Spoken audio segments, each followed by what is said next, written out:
ये मुझे हिंदी में सादर प्रणाम। बड़ी बिंदी साप्ताहिक लाइव में आप सभी का स्वागत है। और आज हमारे साथ हैं डॉक्टर मनसा मिश्रा।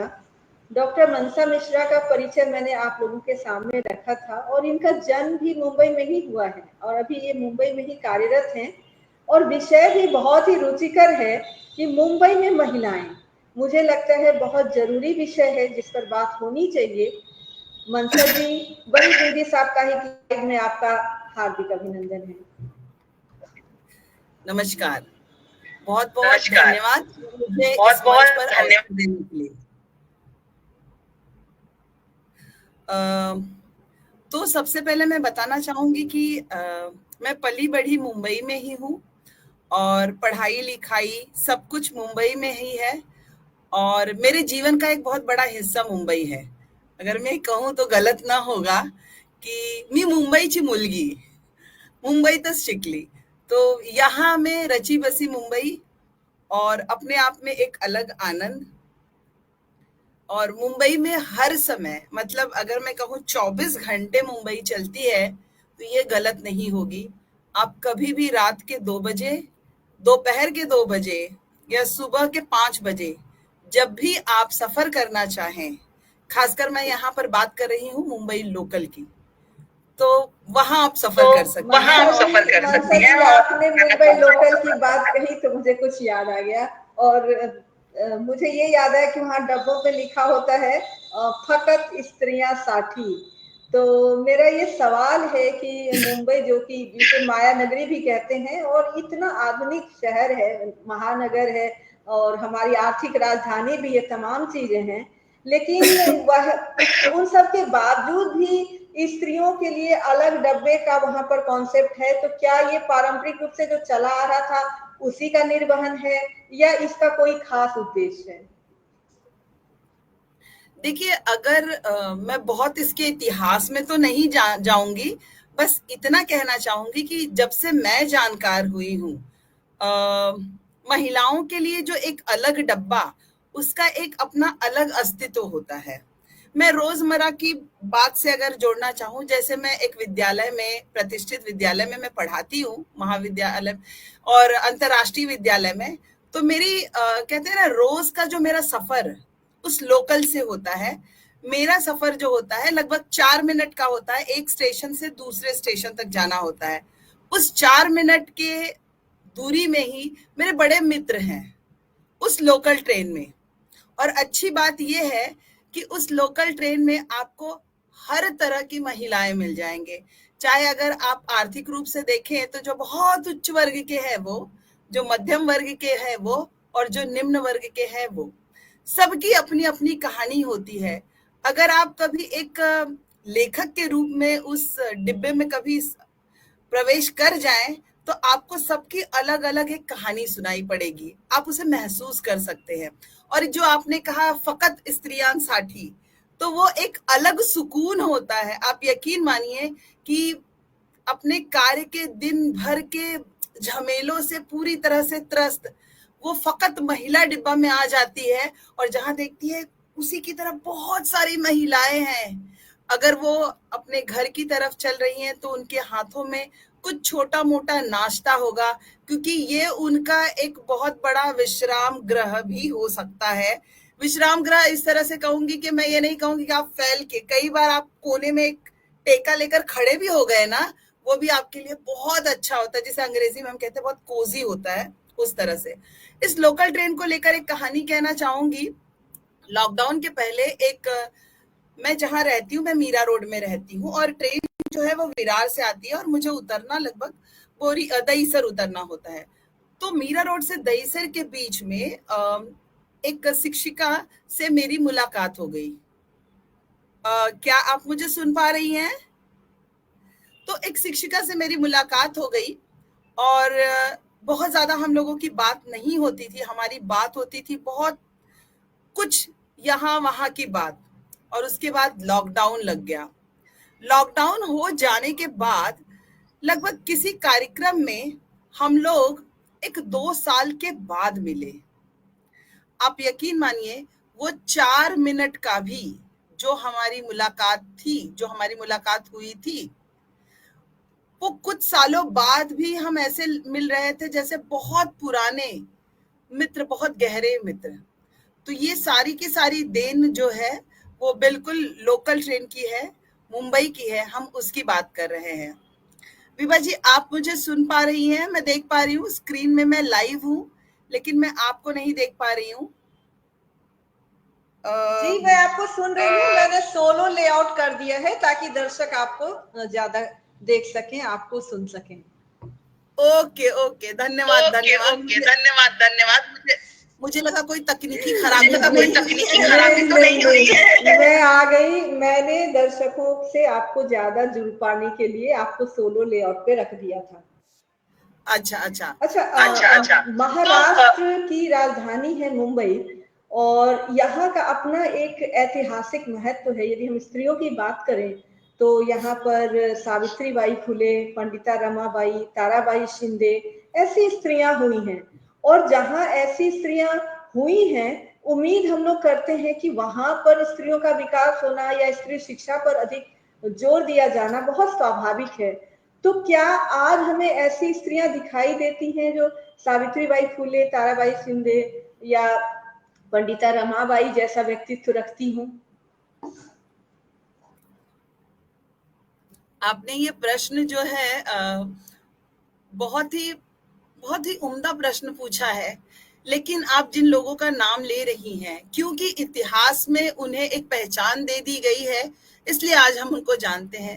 लेकिन यकीन मानिए, उस लोकल ट्रेन में सफर करने वाली हर महिला अपने आप में बहुत महान है। क्योंकि अगर वो प्लेटफॉर्म पर खड़ी होती है, उस मुंबई के भागदौड़ में भी खड़ी होती है, उसे ये याद होता है कि मुझे घर आते आते कौन सी बहुत सी सारी चीजें निपटानी है, मेरे परिवार के लिए मुझे क्या करना है।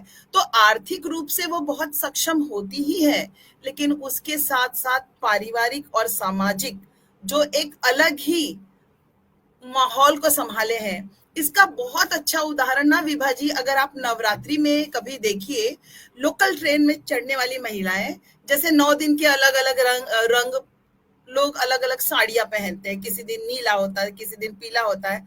आप प्लेटफॉर्म पे देखिए कि कितनी भी जद्दोजहद हो ट्रेन पकड़ने की, नौकरी करने की, लेकिन वो जिस तरह से उस त्योहार को, उस संस्कृति को अपनाते हुए आपको उसी रंग में, जिसके पास जिस भी रंग का होगा, अगर पीले रंग का अलग अलग जो अलग अलग रंग होंगे पहनते हुए नजर आएंगे, तो वो संस्कृति मतलब उनके अंदर जीवन जीने की जो जिजीविषा है वो भी बनी हुई है।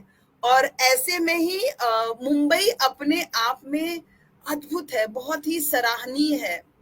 इतना ही नहीं, मैंने एक बहुत अच्छा, एक बढ़िया अनुभव मुझे ये हुआ कि जो फेरी वाले होते हैं, छोटे छोटे कान के कुछ छोटे छोटे गहने बेचते हैं और अपने गोद में बच्चे को किसी तरह से बिल्कुल एक श्रमिक की तरह बांधे होते हैं, तो बाकी महिलाएं जब उन्हें देते हैं, देखते हैं, तो उनके प्रति जो सहानुभूति, चाहे चीजों को खरीद कर उसे मदद करने की बात हो, चाहे उस बच्चे के लिए कुछ देने की बात हो, वो बहुत ही बढ़िया तरीके से देखने में आता है। विभा जी, और एक चीज मैं आपको बताना चाहूंगी कि लोकल के ट्रेन में जब आप चढ़ने लगेंगी तो हो सकता है कि बहुत शोर हो, अरे समझ में नहीं आता, you don't have a manner, अरे धक्का, ये चीज है। लेकिन अचानक से अगर कोई कॉलेज जाने वाली लड़की को कमजोरी की वजह से या गर्मी की वजह से चक्कर आके गिर जाए, तो वहां पर जितनी अनुभवी महिलाएं होती हैं वो माता के समान ध्यान रखती हैं। ये आपको मुंबई के लोकल ट्रेन में ही देखने को मिलेगा। मतलब अपने आप में अद्भुत। किसी का जन्मदिन है, सब अपने अपने घर से लाएंगे और वहां पर उसका आनंद लेंगे। तो मतलब कहते हैं ना कि एक मुसाफिर होते हैं सब, एक ही मंजिल होती है और वहां पर लोग मिलते गए, कारवां बनता गया का ये उद्देश्य जो है वो अपने आप में बहुत ही महान है। और आपने जैसे कहा कि महानता की बात अगर आप करना चाहेंगी, तो यहाँ पर हर महिला जो अलग अलग क्षेत्र में है वो बहुत मेहनत करके आगे जाने का प्रयास करती रहती है। तो उसमें वो चाहे छोटी छोटी चीजों को लेकर अपने आप को सबके सामने प्रस्तुत करने की बात हो, किसी सामाजिक मुद्दे को लेकर, वो सारी चीजें मुझे मुझे तो यहाँ पर दिखाई पड़ता है। मैं बचपन से यहाँ पली बढ़ी हूँ, तो ये चीजें मैं यहाँ पर देख पाती हूँ। मुझे लगता है कि यदि हम लोकतांत्रिकता की बात करें तो मुंबई उसका बेहतरीन उदाहरण है, क्योंकि वहां पर हर वर्ग के लोग हैं। और मैं देखती हूँ कि एक और बैग टांगी हुई महिला मुझे किसी ऑफिसर के रूप में दिखाई देती है, तो दूसरी तरफ सिर पर टोकरी रखी हुई चलती हुई महिला दिखाई देती है।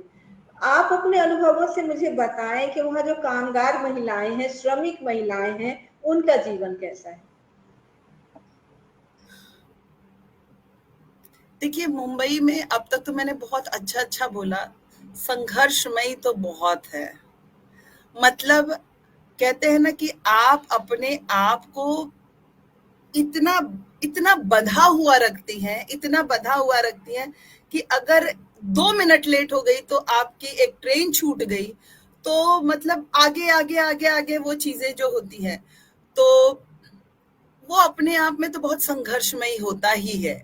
इसमें दो राय नहीं है कि चाहे कोई छोटा हो या कोई बड़ा हो, हर कोई अपने अपने क्षेत्र में बहुत ज्यादा संघर्ष कर रहा है अपने आप को स्थापित करने के लिए। मैं आपको एक अनुभव बताना चाहूंगी कि मैं सुरक्षा के मामले में मुंबई का कोई हाथ नहीं पकड़ सकता, और मैं सौभाग्यशाली हूँ कि मैं मुंबई जैसे शहर में हूँ। हमारे विद्यालय में कार्यक्रम था, क्योंकि वहां पर उस कार्यक्रम को पूरा समेटते समेटते 12:30 बज गए, और मैंने कहा कि चलो लोकल ट्रेन पकड़ ली जाएगी। तो जो लोकल ट्रेन लगभग पकड़कर मेरे स्टेशन तक आते आते 1 बज गया। और आप यकीन मानिए, मैंने सोचा 1 बज गया, ऐसा मुझे लग ही नहीं रहा था वो 1 बज गया है। तब भी वहां पर भीड़ के, महिलाओं की भीड़ के साथ साथ स्टेशन के बाहर बहुत सारे लोग सामान बेचते हुए, हरी हरी मेथी, पालक, ये सब बेचते हुए, बहुत उत्सुकता, मतलब मुझसे रहा नहीं गया। मैंने पूछा उनसे मराठी में कि मौसी इतना लेट हो गया, आपको धीरे धीरे 1:30 बज रहा, आप घर कब जाओगे? तो बहुत सारा मेथी लेके बैठी थी, उन्होंने कहा कि ये बिक जाए उसके बाद जाऊंगी, नहीं तो फिर कैसे होगा। तो कहते हैं ना कि माउथ टू हैंड, रोज कमाते हैं रोज खाते हैं। और वो उनका, उनके चेहरे पे इतनी मुस्कान थी, मतलब मैं ये सोच रही थी कि ये महिला कितना मुस्कुराते हुए कि ले जाइए, मेथी बहुत अच्छी है, इसका आप पराठा बनाइए, इसका सब्जी बनाइए, और बहुत सारी मेथी बेचने के लिए पड़ी थी। तो वो उनके अंदर जो एक उत्साह भरा होता है, वो अपने आप में सलाम करने लायक है कि वो गीत याद आता है कि ए दिल है मुश्किल जीना यहाँ, जरा हटके जरा बच के मेरी बॉम्बे मेरी जान। तो ये बॉम्बे मेरी जान है जिसे अब हम मुंबई कहते हैं, वो अपने आप में बहुत ही सराहनीय है और देखनीय। और सुरक्षा के हिसाब से, अगर मैंने कहा ना कि सुबह 5 बजे भी मैंने एक बार सफर किया, मैं अपने गुजरात से ही आ रही थी, तो मैंने कहा क्योंकि वहां पर रोज रोड तोड़ा हुआ है तो काफी समय लगेगा, ट्रेन जो होता है वो सबसे आसान और सबसे सरल होता है। उस पूरे डिब्बे में पहली बार लगभग जब से मैं मीरा रोड आई हूँ, यकीन मानिए 12 साल में मैंने इतना खाली ट्रेन देखा है। वरना आपको जैसे कहते हैं ना, तिल रखने की भी जगह नहीं होती है, वैसा होता है। और उतना ही सुरक्षित यहाँ पर महिलाओं के लिए मुंबई जैसा जो शहर है। और अगर गलती से भी कहीं कोई चीज हो, किसी को किसी भी तरह की समस्या हो और उसने थोड़ी सी चूक कर दी, 4 आस-पास जाने वाले लोग ये नहीं देखते हैं कि हमारे घर से नहीं है, वो उस समस्या का निवारण करके ही आगे बढ़ते हैं। आपने एक गीत का जिक्र किया और मुझे भी दूसरा गीत याद आ गया कि रात के 12 बजे दिन निकलता है, सुबह के 6 बजे रात होती है, आपसी मुंबई। तो उसे हम बॉम्बे मेरी जान कहें या आपसी मुंबई कहें, मुंबई की जो कह सकते हैं कि जो जीवन शैली है, वो अपने आप में अनूठी है, अनोखी है। मेरे कितने अनुभव हैं वो भी मैं बताने लग जाऊंगी तो आपको कम सुन पाऊंगी, इसलिए आज मैं अपने अनुभव ना बता के आपके अनुभव पर ही अपना ध्यान केंद्रित करना चाहूंगी। और मुंबई की माया नगरी की जो एक सबसे बड़ी कह सकते हैं विशेषता है, वो है वहाँ का जो है फिल्म इंडस्ट्री, बॉलीवुड जिसे हम लोग कहते हैं। तो बॉलीवुड में जो महिलाएं हैं, क्या उनके जीवन पर आप अपने कुछ विचार रखेंगी, और यदि रखेंगी तो हमें बड़ी खुशी होगी। देखिए, मैं किसी संस्था का नाम नहीं लूंगी और बॉलीवुड का बहुत ज्यादा मेरा संपर्क नहीं है, लेकिन कुछ कुछ उस क्षेत्र में काम करने वाली महिलाएं हैं जिनके बच्चों को मैं पढ़ाती हूँ या पढ़ाती थी। तो आप यकीन मानिए, जब खासकर जब ओपन हाउस होता है, जब वो आती हैं, मैंने महसूस किया है कि चाहे वो फ़िल्म में, एक्टिंग में, वो जो महिलाएँ जो एकदम सुंदर, बहुत ही अलग दिखाई पड़ती है, वहाँ वो सच में एक माता के रूप में, एक बहन के रूप में दिखाई पड़ती हैं। एक बहुत ही प्रेरणादायक जिनसे मेरी मुलाकात हुई, क्योंकि बॉलीवुड की बात करें तो बहुत बड़ी इंडस्ट्री है, ठीक है? अपने आप में जो जो लोगों से मेरी मुलाकात हुई है, वो अपने अपने अपने क्षेत्र के बहुत बड़े महारथी हैं, लेकिन जब भी ये मेरे पास की आते हैं तो कहते हैं कि मैम आप बताइए हम कैसे इनको हिंदी पढ़ाएं और इनमें किस तरह से हम हिंदी के प्रति प्रेम पैदा कर सकें। तो मुझे ऐसा लगता है कि हर कोई अपने अपने क्षेत्र में बहुत महारथी होता है, लेकिन जब किसी रिश्तों को निभाने की बात होती है, चाहे माता के रूप में, बहन के रूप में, पुत्री के रूप में, तो वो बिल्कुल आपके और हमारे तरह साधारण इंसान ही होते हैं। जाहिर सी बात है, क्योंकि वो बहुत ऐसी सुप्रसिद्ध दुनिया से होते हैं, तो कई बार अपने आप को संभालने के लिए भी उनको एक सीमित, एक मर्यादा में करना होता है, लेकिन उसके बावजूद उनका एक अपना महत्व होता है कि अपने बच्चे के प्रति कितना जैसे आप और हम अपने बच्चे को लेकर, पढ़ाई लिखाई से लेके उनके चारित्रिक विकास को लेकर समर्पित होते हैं, बिल्कुल उसी तरह से वो लोग भी समर्पित होते हैं और वो सब कुछ करना चाहते हैं अपने बच्चों के लिए, जैसे आप और हम करना चाहते हैं। ये एक अपने आप में बहुत अनोखी होती है। मेरा अपना अनुभव रहा है कि जितने भी लोग मुझे इस तरह के क्षेत्र के मिले हैं, उन्होंने बिल्कुल भरपूर सम्मान दिया है, जिस तरह का एक शिक्षकों को सम्मान मिलना चाहिए अब तक का। बाकी बहुत सी चीजें हैं, उस पर मैं कोई टीका टिप्पणी नहीं करना चाहूंगी। मनसा जी, आपको सुनना बहुत ही सुखद है, बहुत अच्छा लग रहा है। आपने मुझे मुंबई पहुंचा दिया।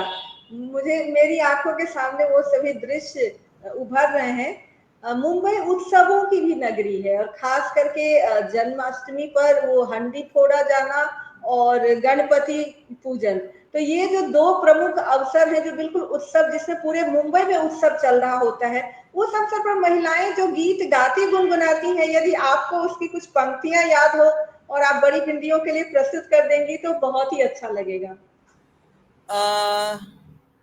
देखिए, अभी गणपति के लिए, गणपति के त्योहार में जो गीत बजते हैं या जिस पर पूजा की जाती है, तो बिल्कुल वो हम जैसे अर्चना पूजा जो करते हैं हमारे यहाँ पर, बिल्कुल आरती करते हैं, बिल्कुल उसी तरह से होता है। गोविंदा आला रे आला, मटकी संभाल ब्रिज बाला। तो जैसा इसके पहले आपने कहा कि बॉलीवुड का प्रभाव यहाँ के त्योहारों पर भी बहुत ज्यादा रहा, लेकिन क्योंकि अब पूजा पाठ की आप बात कर रही हैं, तो मैं आपको बताना चाहूंगी कि बचपन में मैं जहाँ पली बढ़ी थी, तो वहाँ आसपास सारे के सारे जितने लोग थे सब महाराष्ट्रियन थे। हम सिर्फ एक उत्तर प्रदेश से थे, तो महाराष्ट्रियन में भी जैसे अपने यहाँ पर, जैसे बिहार में अलग बोली बोली जाती है, ठीक है, भोजपुरी बोली जाती है, अवधी बोली जाती है, वैसे यहाँ पर भी जो जैसे घाटी एरिया जो ज्यादा है, तो वहाँ के लोगों की मराठी का उच्चारण अलग होता है। जो मालवन के तरफ होते हैं उनका उच्चारण अलग होता है, और जो शुद्ध मराठी होती है उसका उच्चारण अलग होता है। तो बचपन से जो मराठी बोलने का एक अलग अलग जो लहजा है, वो सुन सुनकर सीखा मैंने। मतलब हमें मराठी अनिवार्य रूप से पढ़ाई तो जाती थी, लेकिन उससे ज्यादा श्रेय मैं दूंगी हमारे मित्रों को, जो मैं उनसे हिंदी में बात करती थी और वो मुझसे, मैं उनसे मराठी में बात करती थी, वो मुझसे हिंदी में बात करते थे, ताकि हम दोनों का संप्रेषण, हम दोनों का माध्यम समझ अच्छी हो जाए। और ये प्रयास सतत आज भी, अगर मैं अपने बचपन के मित्रों को मिल जाती हूँ, तो पता नहीं क्यों एक दिमाग में बना हुआ है, मैं मराठी बोलना शुरू कर देती हूँ और वो हिंदी में मुझे समझाना शुरू करते हैं। मतलब वहां हमारा उद्देश्य होता है एक दूसरे को हम समझ सके। तो उस वक्त श्रावण महीने में महाराष्ट्र में कई लोग बहुत, मतलब अनिवार्य रूप से सत्यनारायण की कथा आयोजित करते हैं। ये श्रावण महीने में कई करते हैं। मैं जहाँ रहती थी, मेरे पड़ोस में ताराबाई जगदाले करके रहती थी, और वो अक्सर मुझे मतलब अपने घर के अलग अलग स्वादिष्ट व्यंजन, जो महाराष्ट्र का जो खास है, वो व्यंजन चखने का मौका देते थे। तो जब ये पूजा होती थी, तो उस समय वो लोग पूरन पोली, जैसे हम लोग हमारे यहाँ पे दाल पूड़ी बनाते हैं, हम नमक डाल के बनाते हैं, वो लोग पूरन पोली जो है गुड़ और दाल का, जो चने की दाल का ही बनाते हैं, बिल्कुल उसी तरह से। लेकिन थोड़ा मीठा होता थोड़ा है। मीठा होता है। पानी पी लीजिए मनसा जी, आपका गला सूख रहा है। जी जी जी जी। जी जी जी जी। लगता है पूरन पोली लगता के है नाम पूरन से पोली मुंह के में पानी नाम से आ मुंह जाए। में पानी। तो यकीन मानिए, तो वो जो पूरन पोली मीठा होता है, और वो जो चने की दाल से वो अमटी बनाते थे। अमटी मतलब वो बहुत तीखा होता है, बिल्कुल जैसे हमारा दाल होता है, लेकिन उसके अंदर महाराष्ट्र के सारे मसाले। तो वो जो सत्यनारायण की पूजा होती थी, तो उसमें जो खाना खाने आते थे लोग, उन लोगों को वो चीजें दी जाती थी। तो बचपन में हर श्रावण महीने में मैं उस चीज का इंतजार करती थी, क्योंकि अगर कोई चीज पूजा पाठ के निमित्त से होता है, तो उसका स्वाद और अलग हो जाता है। तो जब वो पूजा होती थी, तो बड़े से स्पीकर पर गाना बजता था कि तू ऐक सत्यनारायणाची कथा, तू ऐक सत्यनारायणाची कथा। फिर दूसरा होता था जैसे, देहाची तिजोरी भक्ती ताच सेवा, उघडदार देवा आता उघडदार देवा। तो इस तरह के जो मराठी के गीत होते थे ना, मेरे कानों में इतना गूंजता था कि बचपन बिल्कुल ऐसा होता है। और आज भी अगर मैं कोई मराठी नाटक देखती हूँ, मराठी फिल्म देखती हूँ, मराठी फिल्मों के कलाकार में अगर मैं बात करूँ, तो लक्ष्मीकांत बेर्डे जो बहुत बढ़िया कॉमेडी करते थे, अशोक सराफ की अगर मैं बात करूँ, मैं अगर यहाँ पर सचिन जी की बात करूँ, तो ये सारे जो मराठी कलाकार थे, वो अपने आप में मेरे बचपन से इतना जुड़े हैं कि अगर मैं मुंबई कहूँ, और मुंबई के बाद अगर मैं मराठी कहूँ, मराठी के बाद इन सारे कलाकारों को याद करूँ, क्योंकि वो फ़िल्म भी ऐसी हुआ करती थी जो कहीं न कहीं परिवार को, समाज को जोड़ने का, आगे ले जाने का एक अलग आनंद देते थे। ज़ाहिर-सी बात है, साहित्य कोई भी खराब नहीं होता, वो कुछ न कुछ सिखाता ही है। मैं उस बचपन की बात कर रही हूँ, जहाँ पर मेरे लिए कोई भी चीज़ एक नए संस्कृति को, एक नए भाषा को और उन लोगों को समझकर अपने आप में जोड़ने की बात। और इसी कड़ी में मैं अपने विद्यालय के कर्वे टीचर को याद करना चाहूँगी। अब वो इस दुनिया में नहीं रही, जो कि मेरी मराठी की टीचर थी। शायद भाषा के प्रति लगाव मेरा इसीलिए आया। कोई गलती करती थी, तो मुझे बहुत प्यार से कहती थी, "बाळा असं नाही करायचं. मी सांगते तसं शिकवायचं."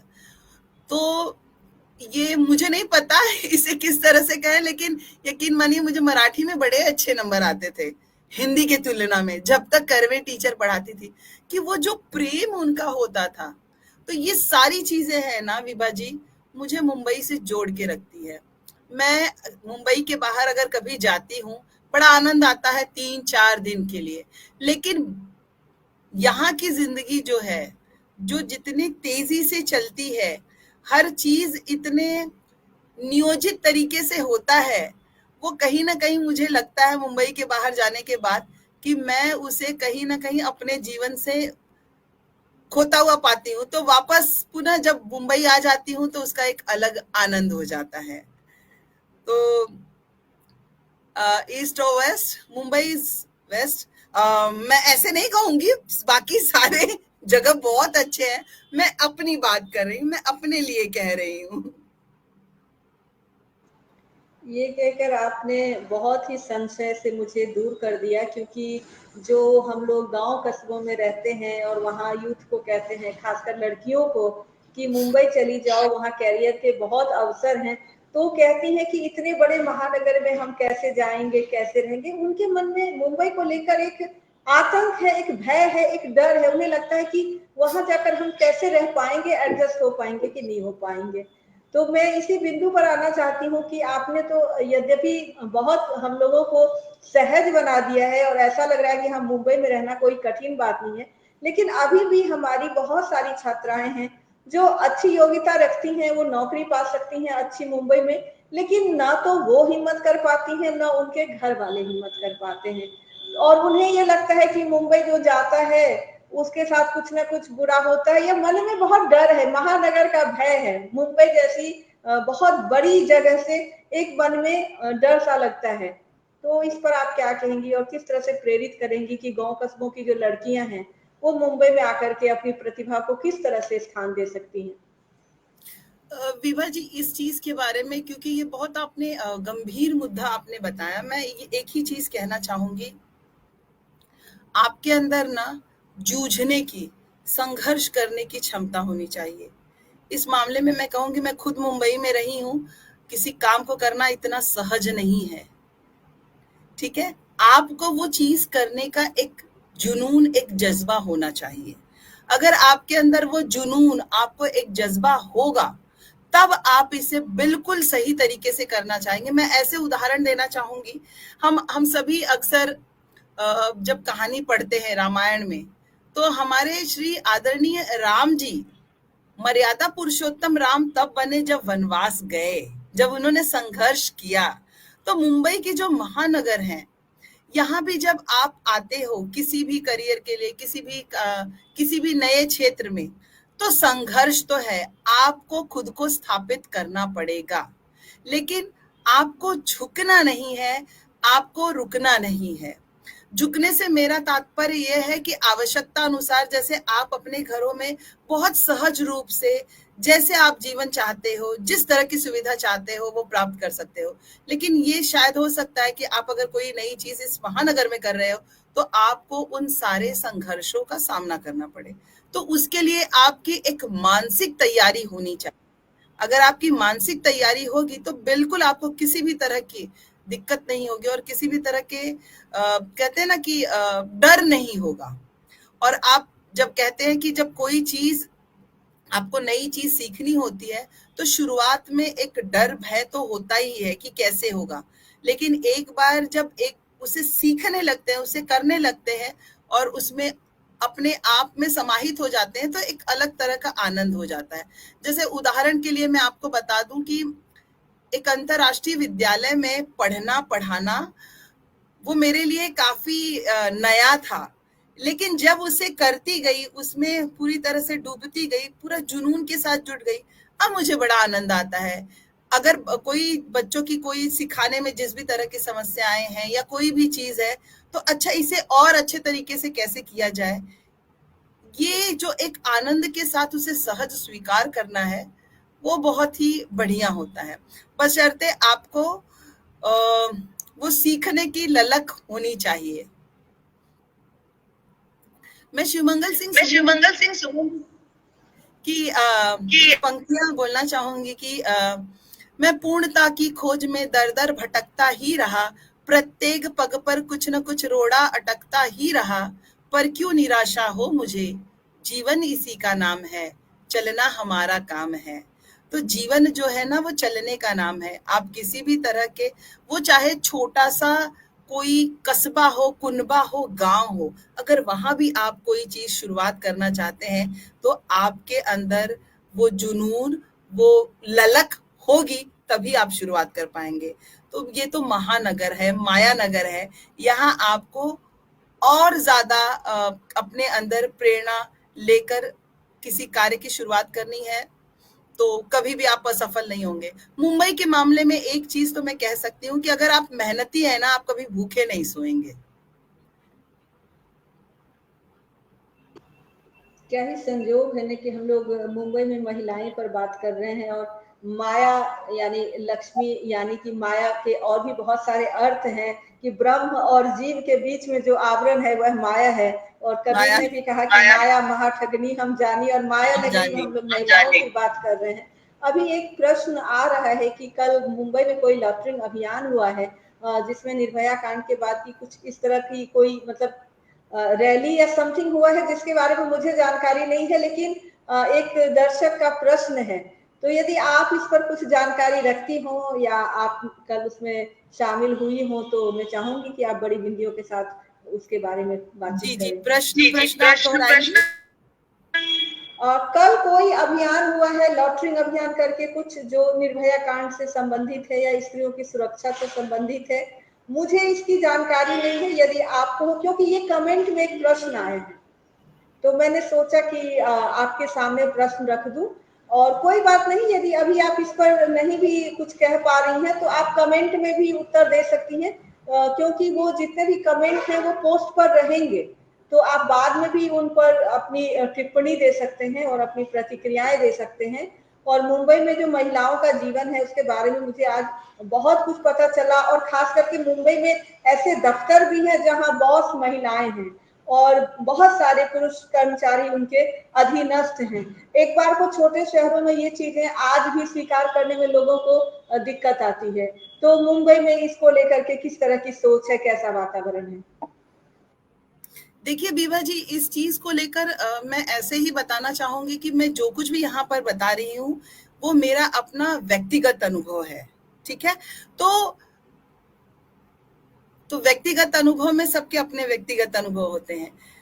तो मैं इस तरह से बताना चाहूंगी, क्योंकि एक महिला जो होती है जब वो माँ होती है तो उसे ये देखना होता है कि अगर मैं बाहर दफ्तर किसी काम से जा रही हूँ तो घर में अगर मेरा बच्चा है तो वो भूखा ना रहे, घर में गंदगी ना रहे, जो आवश्यकता की चीज है तो उसके लिए वो पूरी तरह से योजना बनाती है और उसे व्यवस्थित करती है, जो खुद कर सकती है या बाहर से जो व्यवस्था वो बनाकर उसके बाद ही घर के बाहर निकलती है।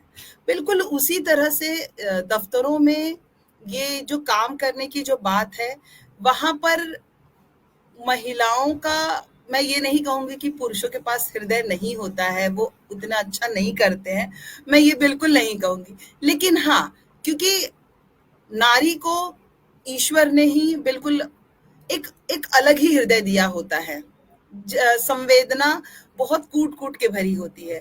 तो कार्यक्रम जो भी ऑफिस के जो भी कार्यक्रम होते हैं, जो भी जिस तरह से करना हो उसे करने के साथ साथ अंत में जब वो किसी को डांटती या फटकारती है तो प्यार से उससे फिर पुचकारती भी है कि भाई ठीक हो ना अभी।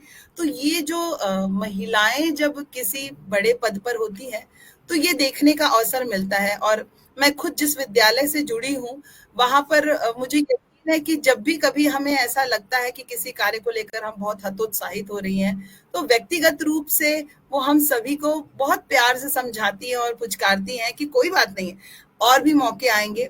तो मेरे ख्याल से महिलाओं के किसी उच्च पद पर आसीन होने से ये बहुत बेहतर होता है। मैं इसके कुछ नकारात्मक पहलू भी हो सकते होंगे, मैं मना नहीं कर रही हूँ, बट मुझे उसका अनुभव नहीं है तो मैं उसके बारे में कुछ नहीं कहना चाहूंगी।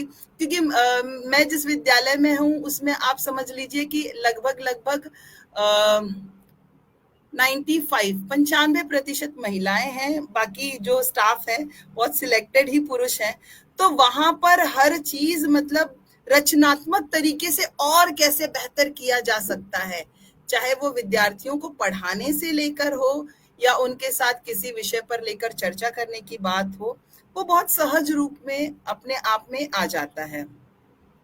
और ठीक है, मुझे बस इतना ही कहना है, वरना फिर ये हो जाएगा कि ये मुंबई से ज्यादा महिलाओं पर बोल रही है। हाँ, मुंबई की महिलाओं पर बात हो रही है और मुंबई में महिलाओं पर बात हो रही है। मनसा जी, और संयोग से आपका नाम ही मनसा है, आज बस माँ माँ माँ माँ की प्रधानता है।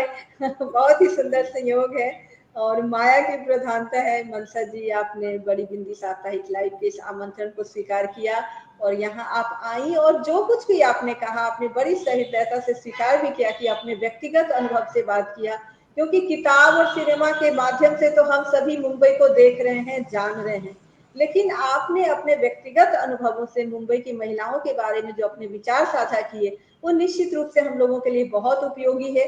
और मैं आपसे ये कहूंगी कि आप बाद में कमेंट बॉक्स में जाकर जरूर देखें कि दर्शकों ने जो अपनी प्रतिक्रियाएं दी हैं, टिप्पणियां दी हैं या प्रश्न दिए हैं, तो उन पर यदि आप यथासंभव अपना जवाब देंगी तो हम लोगों को बहुत ही अच्छा लगेगा और हम लोग प्रोत्साहित भी अनुभव करेंगे।